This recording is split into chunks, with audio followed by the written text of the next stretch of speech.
Ghost Lights of Green Lane.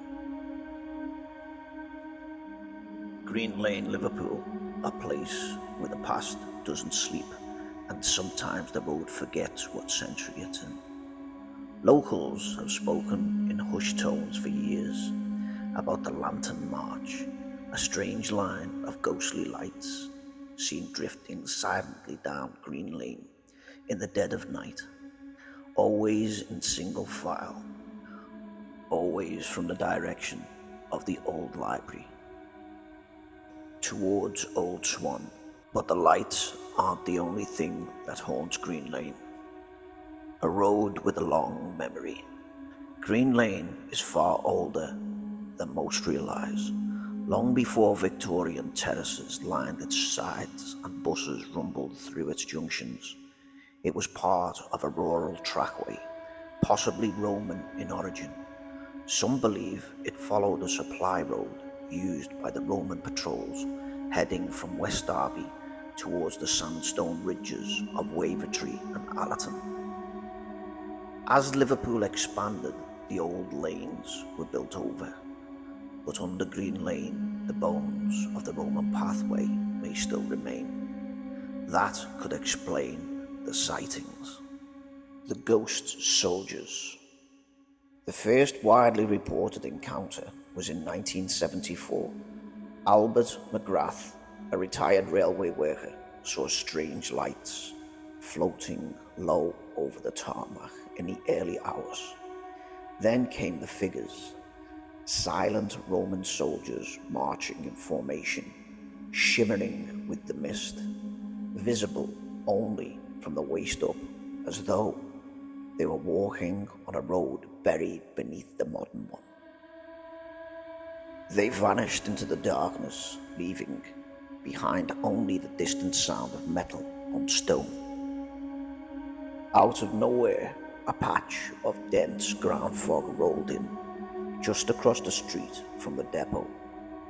It wasn't widespread, just a low bank, maybe 4 feet high, stretching across both lanes like a veil. As the drivers watched, a cyclist came pedaling down the lane. No helmet, high-vis jacket catching the dim streetlight. He rode straight into the fog and disappeared. Not a second later, a blood-curdling scream pierced the air. The cyclist came flying out of the other side of the mist, threw his bike down and stumbled into the road shouting, "It's gone. It's all changed. I saw fields, just fields, and a sky full of stars. I was riding through the middle of nowhere." According to the bus drivers, he looked pale, almost grey, like he'd been dropped back into reality from another world.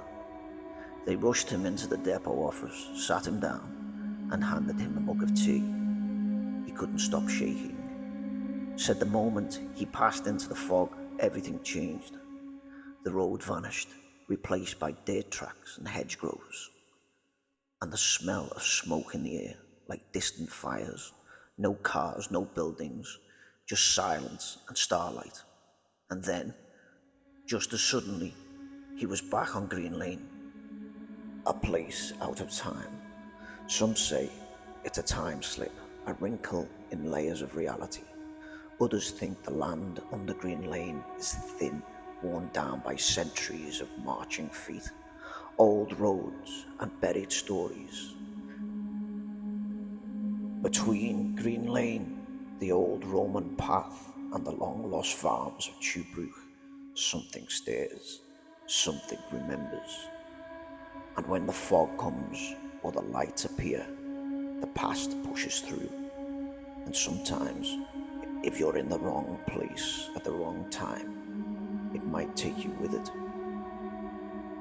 One witness, a bus driver, said it was just after 2 a.m. He crossed Green Lane. He saw what he thought were kids with torches fooling around in the street. But as he got closer, the lights weren't bobbing like torches. They were hovering low to the ground. each glowing orb the size of a clenched fist, flickering like an oil lamp. They stretched out in a line, moving slowly down the road. Albert stepped back into the hedge, terrified, because he had suddenly heard a strange sound, the clink of metal armor on stone, just like the armor, like marching. Then he saw them. Figures began to form behind the lights, misty shapes, grey and translucent, but solid enough to make out what they were wearing. Roman military tunics, with square shields, short swords at their waists, faces stern, eyes empty, a full cohort marching in formation down the centre of Green Lane, and not on the road exactly, but about a foot below it. Albert never walked home that way again. In the years that followed, others reported similar things. A nurse on the night shift at Broad Green Hospital claimed to see glowing orbs hovering outside the bus stop, near to where the Asda stands today. She swore they vanished into the earth as a deep vibration passed through her feet.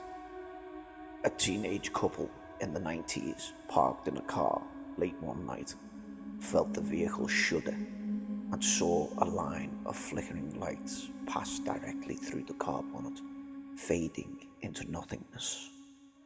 Even today, sightings persist, usually between 1 a.m. and 3 a.m., always in the same stretch of Green Lane between the old library and Old Swan.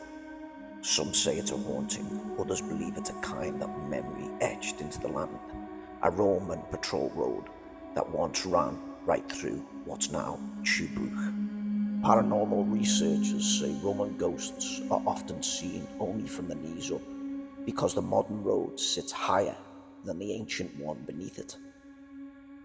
The Lantern March follows no one and acknowledges nothing. It doesn't speak, it doesn't stop, but if you find yourself out late and the street goes too quiet and the temperature suddenly drops, you might just see them. But whatever you do, don't step into the road when the lights appear. Because once, just once, someone did. A young man in 2003 named Dean.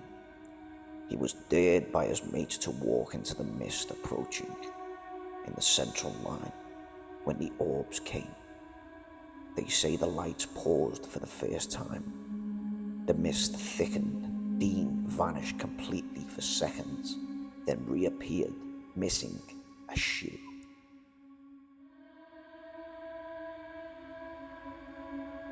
All that Dean said was that he could see. Roman soldiers all stood round him in a field. Then he was back in a snap. Some paranormal investigators believe Green Lane's haunting is a classic example of residual haunting, a psychic recording in the land repeating over and over. The idea is that Roman soldiers marching along an ancient patrol road left an imprint strong enough to echo through the centuries. Others think the ghost lights are fairy lights or will of the wisps drawn to ley lines and places where death and memory are tangled together, like the cemetery just across the road.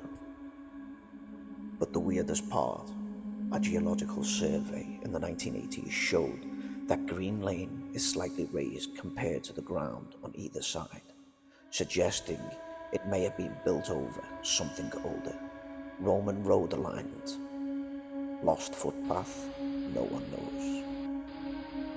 So next time you're in Tuebrook or Old Swan on Green Lane, late at night, and the air goes still, watch the centre of Green Lane. If you see a line of flickering lights coming towards you, do yourself a favour, get off the road, because the march never stops. And once, just once, it took someone with it.